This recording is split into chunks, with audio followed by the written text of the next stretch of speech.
Olá, meu amiguinho. Olá, minha amiguinha. Você está feliz? Ou melhor, você é feliz? Eu sou uma pessoa feliz porque Jesus me salvou e Jesus cuida de mim. Ele é tão bom. Vamos começar cantando por dentro, fora, alto e baixo. Sempre sou feliz. Vamos cantar devagar e depois mais rápido. Pronto? Por dentro, fora, alto e baixo, sempre sou feliz. Por dentro, fora, alto e baixo, sempre sou feliz. Aqui Jesus entrou, meu coração lavou. Por dentro, fora, alto e baixo, sempre sou feliz. Por dentro, fora, alto e baixo, sempre sou feliz. Por dentro, fora, alto e baixo, sempre sou feliz. Aqui Jesus entrou, meu coração lavou. Por dentro, fora, alto e baixo, sempre sou feliz. E agora, bem rápido. Por dentro, fora, alto e baixo, sempre sou feliz. Por dentro, fora, alto e baixo, sempre sou feliz. Aqui Jesus entrou, meu coração lavou. Por dentro, fora, alto e baixo, sempre sou feliz. E agora, Deus é bom pra mim. Também vamos cantar mais devagar e depois mais rápido. Vamos lá? Deus é bom pra mim, Deus é bom pra mim, feliz estou cantando eu vou. Deus é bom pra mim, Deus é bom pra mim, Deus é bom pra mim, seguro estou com Ele eu vou. Deus é bom pra mim. E agora, rápido, Deus é bom pra mim, Deus é bom pra mim. Feliz estou cantando eu vou. Deus é bom pra mim. Deus é bom pra mim. Deus é bom pra mim. Seguro estou com Ele eu vou. Deus é bom pra mim. E agora vamos cantar em 3 línguas. Deus é tão bom pra mim. Português, espanhol e inglês. Deus é tão bom. Deus é tão bom. Deus é tão bom pra mim. Dios bueno es, Dios bueno es, Dios bueno es el Señor. God is so good, God is so good, God is so good, He's so good to me. Jesus ama as crianças que falam em português, espanhol, inglês, chinês, japonês, as crianças do mundo inteiro. Cristo ama as criancinhas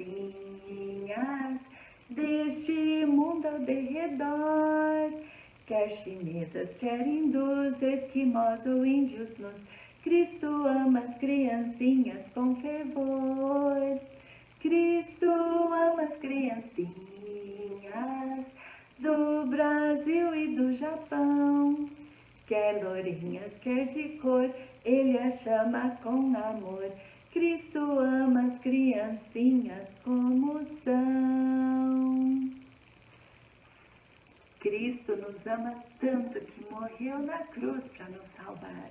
E Ele quer que nós espalhemos essa boa notícia para todo mundo. É isso que é chamado de Evangelho. Nós estamos aprendendo sobre as viagens missionárias do apóstolo Paulo.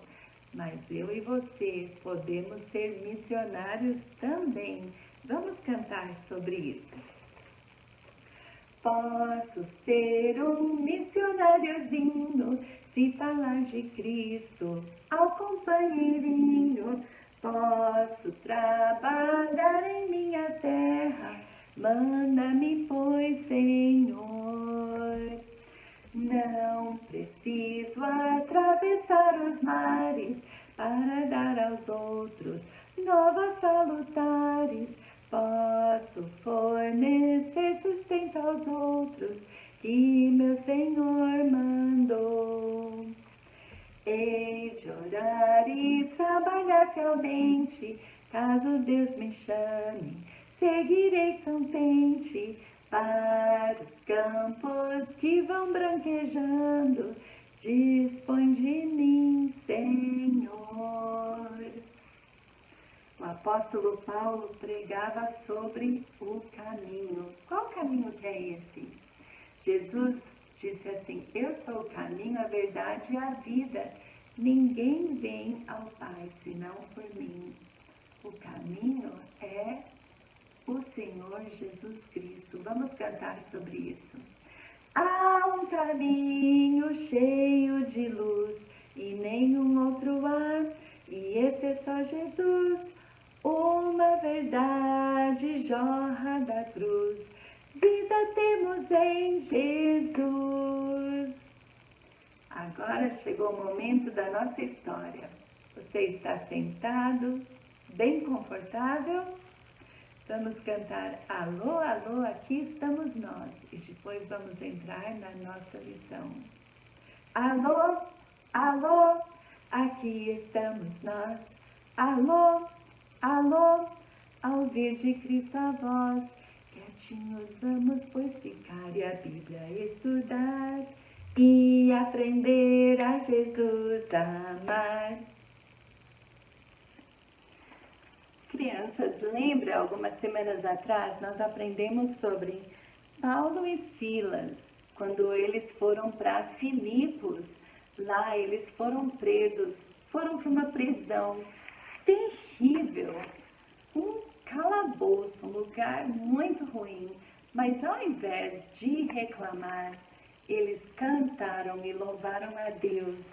Deus enviou um terremoto que abriu as portas da prisão à meia-noite. E naquela noite, o carcereiro com toda a sua família receberam a Jesus como Salvador.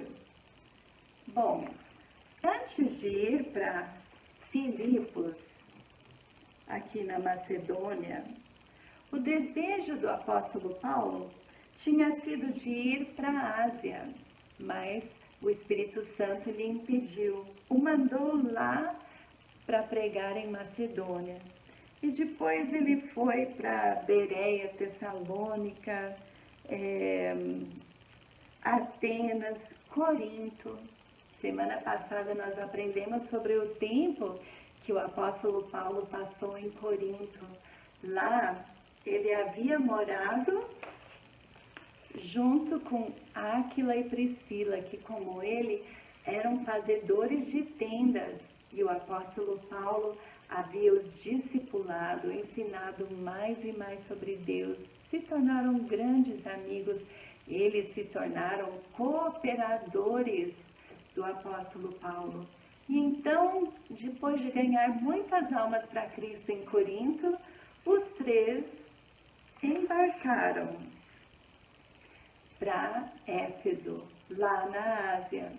Chegando em Éfeso, o apóstolo Paulo pregou numa sinagoga, mas aí continuou a sua viagem para Jerusalém. Mas Áquila e Priscila permaneceram em Éfeso. E certo dia, na sinagoga, ouviram Apolo ensinando sobre o batismo de João Batista. Viram que Apolo era uma pessoa muito especial, muito temente a Deus, mas que Apolo ainda não sabia sobre o Senhor Jesus Cristo. Então, Áquila e Priscila convidaram Apolo para ir à sua casa, e lá a Bíblia diz que o instruíram melhor no caminho de Deus. E depois disso, Apolo foi para Corinto, onde ele foi uma grande bênção aos crentes. Nesse meio tempo, o apóstolo Paulo voltou para Éfeso. Chegando lá, ele conheceu mais ou menos uns 12 homens que haviam sido batizados no batismo de João. E então, a Bíblia diz assim, que o apóstolo Paulo lhes falou assim: certamente João batizou com o batismo de arrependimento, dizendo ao povo que cresce no que após ele havia de vir, isso é, em Jesus Cristo.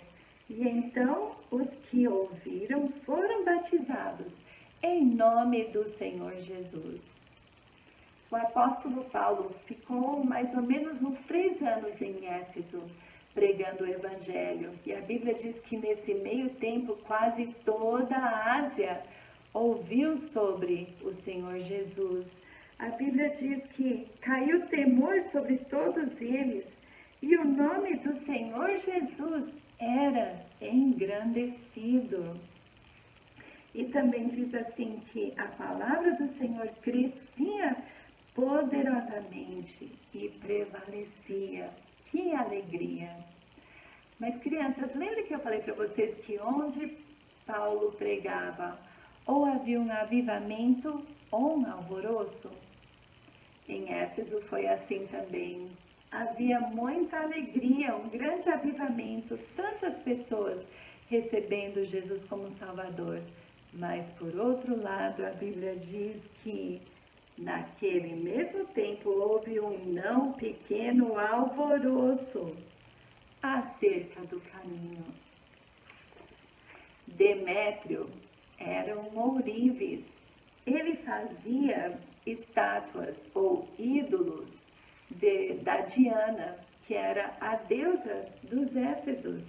E tantas pessoas estavam se convertendo que as vendas desses ídolos estavam caindo. Demétrio ficou preocupado que daí a pouco nem ia ter mais adoradores da Diana. E então ele chamou os outros ourives e falou para eles assim: Paulo tem convencido não só os efésios, mas quase toda a Ásia de que Diana não é uma deusa, que os nossos ídolos não são deuses de verdade. E então nós corremos o risco de perder a nossa profissão e corremos o risco também de pessoas nem valorizarem mais ao templo de Diana. E para vocês entenderem, crianças, a preocupação desses homens, o templo de Diana era uma das 7 maravilhas do mundo da antiguidade. Era um lugar tão espetacular, tão lindo, que pessoas até reconstruíram, fizeram uma réplica daquele templo, só que muito menor do que era aquele primeiro templo. Sabe por quê? Naquele primeiro templo, no templo da Diana, cabiam mais de 20.000 pessoas. Aquele templo era umas 40 vezes maiores do que o Templo Batista Maranata de Goiânia, ou umas 100 vezes maiores do que o Templo Batista Maranata aqui de Ribeirão Preto. Tente imaginar um prédio tão enorme. E era muito lindo, feito todo de mármore. Tinha 127 colunas de mármore, de quase 20 metros de altura. Ainda até hoje sobrou uma coluna daquele templo.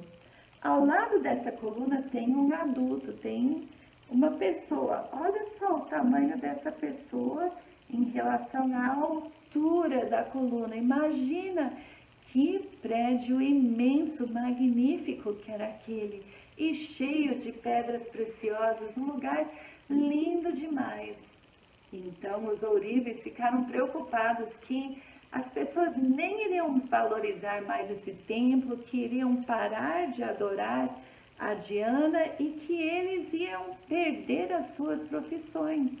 E então aqueles ourives, muito zangados, começaram a gritar assim: grande é a Diana dos Efésios! Grande é a Diana dos Efésios! E daí a pouco eles agarraram ao Gaio e Aristarco, que eram companheiros de Paulo, e os arrastaram até no teatro. Crianças, Éfeso ficava no que hoje é o país da Turquia. E se você for lá, você pode visitar as ruínas daquela cidade de Éfeso. E aqui tem as ruínas do teatro, onde eles levaram Gaio e Aristarco naquele dia. Quando o apóstolo Paulo viu o que estava acontecendo, ele queria de todo e qualquer jeito ir lá no teatro, defender os seus amigos e pregar o evangelho. Mas os outros crentes ficaram com medo de pessoas matarem o apóstolo Paulo. E nem os crentes e nem os oficiais da Ásia que estavam lá permitiram o apóstolo Paulo a ir para o teatro. E estava um tumulto terrível, uma confusão completa. A Bíblia diz que umas pessoas gritavam uma coisa, outras gritavam outra. A maioria das pessoas nem sabia o que estava acontecendo lá, mas aí de repente começaram todos a gritar numa só voz: grande é a Diana dos Efésios! Grande é a Diana dos Efésios! E ficaram gritando assim por mais de 2 horas, até que por final o escrivão da cidade conseguiu acalmar a multidão e falou para eles assim: se Demétrio ou os outros ourives têm qualquer queixa contra Paulo, nós temos audiências e assembleias onde eles podem fazer a queixa. Mas agora nós corremos risco de ter problemas com o governo romano por causa do tumulto desse dia. E então ele despediu a multidão, soltou os crentes. E o apóstolo Paulo continuou a sua 3ª viagem missionária. Durante os próximos 3 ou 4 meses, ele foi visitando as igrejas e depois ele voltou para Mileto. Mileto ficava pertinho de Éfeso e ele estava com pressa. Então ele mandou chamar os líderes da igreja de Éfeso para falar com ele um pouco e se despedir dele lá em Mileto. E ele falou aos líderes assim, que ele estava indo para Jerusalém e sabia que lá em Jerusalém ele ia ser preso, ele ia passar por tribulações. Mas sabe, o apóstolo Paulo estava tranquilo, nem estava preocupado com isso. O apóstolo Paulo era um homem muito corajoso e também muito contente, muito satisfeito. Ele escreveu certa vez assim, que ele sabia ter abundância e sabia passar com necessidade, sabia ter fartura e também passar fome. Ele escreveu que ele falou assim: já aprendi a contentar-me com o que tenho.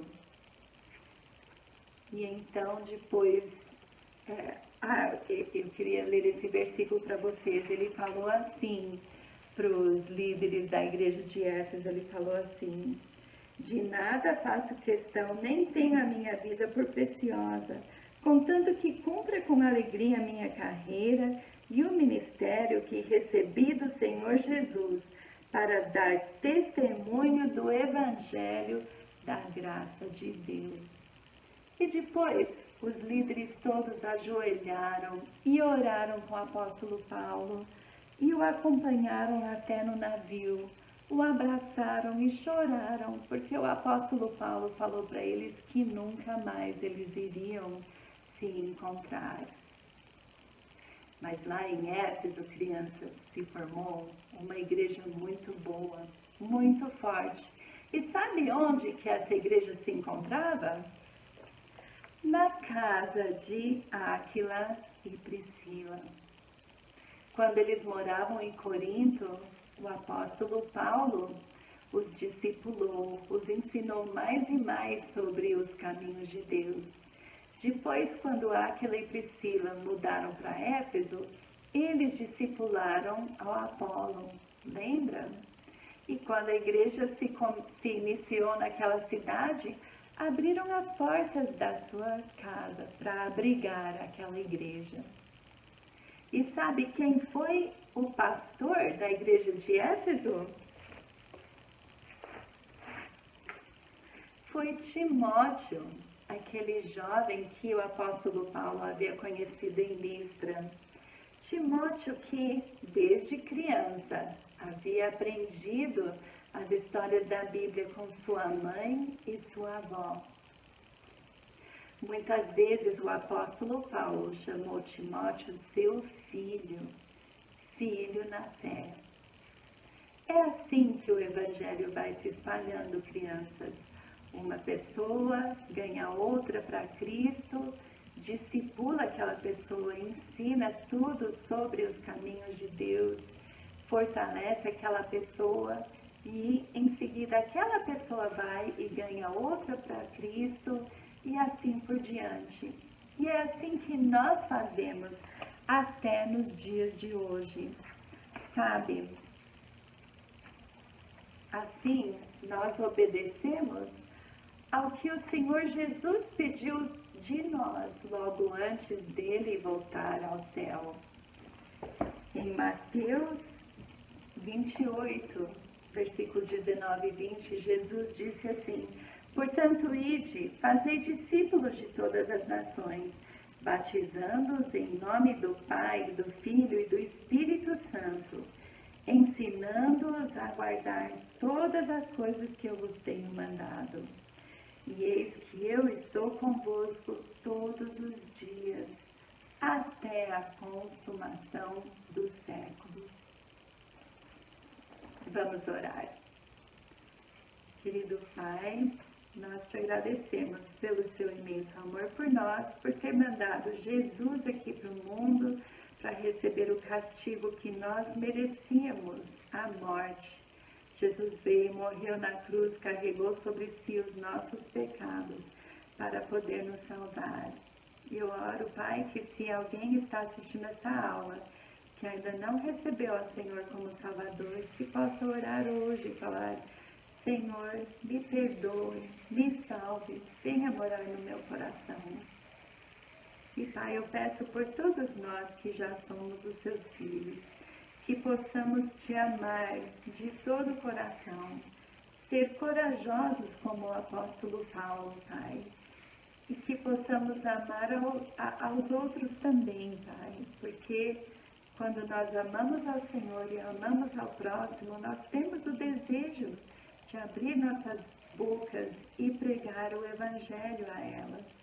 Ó Pai, nos ajude a te amar e a te servir, a ter coragem, assim como o apóstolo Paulo teve, e também ter um espírito de contentamento como ele, que não reclamava, mesmo quando estava na pior das circunstâncias, ele sempre agradecia e louvava ao Senhor, porque o Senhor é bom, e o Senhor cuida de nós sempre, como o Senhor prometeu, estará conosco até o final. Não tem um dia, um momento que estamos sozinhos. O Senhor está sempre conosco e é isso que importa. Então, te agradecemos, Pai, pelo seu imenso amor e cuidado por nós. Em nome de Jesus. Amém.